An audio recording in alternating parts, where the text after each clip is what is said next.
Rhythm धर नच खतिर बतरी पायल मेकअप कर में उत्तम भइल बड़ी घायल। बाबू मेकअप ढेर भइल, चलो भैया बोलिला उन्होंने पैसा मिली। फिर 2 रुपया दिबैब। अरे अब की पारी तार जंगला केवाड़ी कुल लग जाई, चिंता जिन करो। अच्छा रुको चलो तनी। दौरा में डेग डाली। Presented by Adishakti films. न बनी अंबानी जी जानो तो सभाबानी जी के झूठो के फैलता नी रउआ न ले ले कुछ बानी जी धरी न जबरी कलाई साफ साफ बतियाई माला पता न दिया।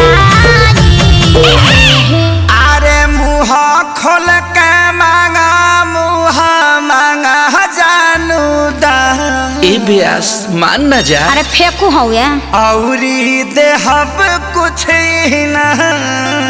क्या दीजिएगा?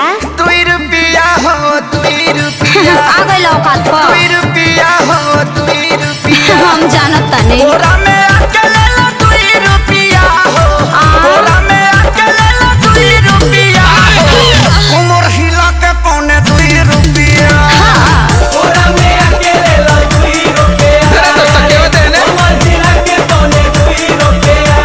अरे अब विवेक जी फिर से आई तो गौरा में क्या देना छुआता पसीना भेजल समीज हो बाटना कि भेजल समीज हो बाटना कि भीतरे रोबे सब चीज भेजल समीज हो बाटना।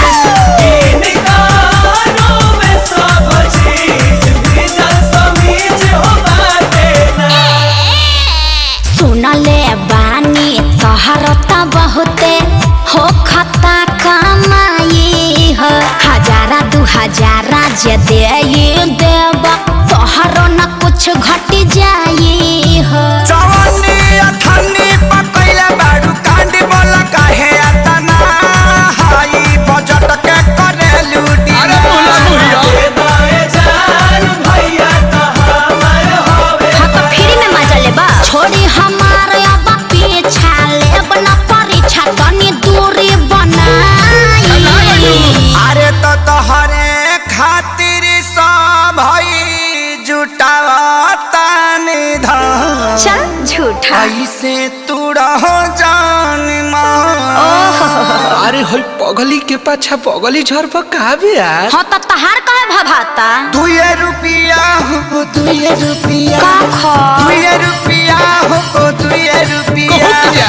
तोरा में अकेले ला 2 रुपया हो तोरा में अकेले ला 2 रुपया कमर हिला के पौने 2 रुपया ना होई तोरा में अकेले ला 2 रुपया रे कमर हिला के पौने 2 रुपया।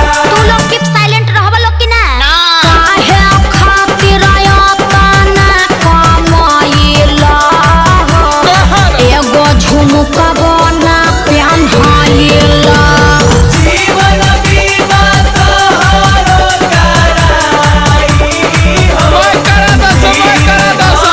सब बेनाई। हाँ तो एगो हाई हिल के सैंडल किनवा दो लोग सुननी हरो डनली गली क्या ठीका तोहरो तक तने चले हो ठीक सुन लिया। त कंजूस क्या पहले तू बाड़ा रुपया करोड़ों बा भले हो। अरे अचल संपत्ति हो करबू तू राज सुन सुन करे जय कबेर हमरो बना दो मिजान सुन सुगीना त जीवन भर बैठी के छिलबू पिया। अच्छा अखिलेश खेसारी है ने आई आपका श्याम क्या बोलाई रात भगाना गवाई शहर तक बाजेला। अरे धन धन्य कैलू दिल से बाटे धन्यवाद वेलकम जादव जी।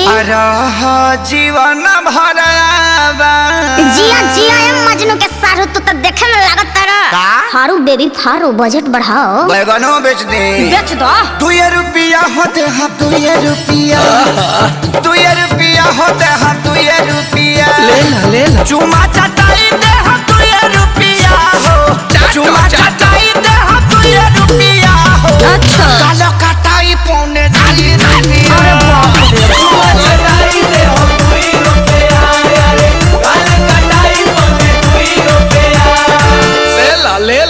अरे बाजार खत्म करो लोग, जा अपना घरे।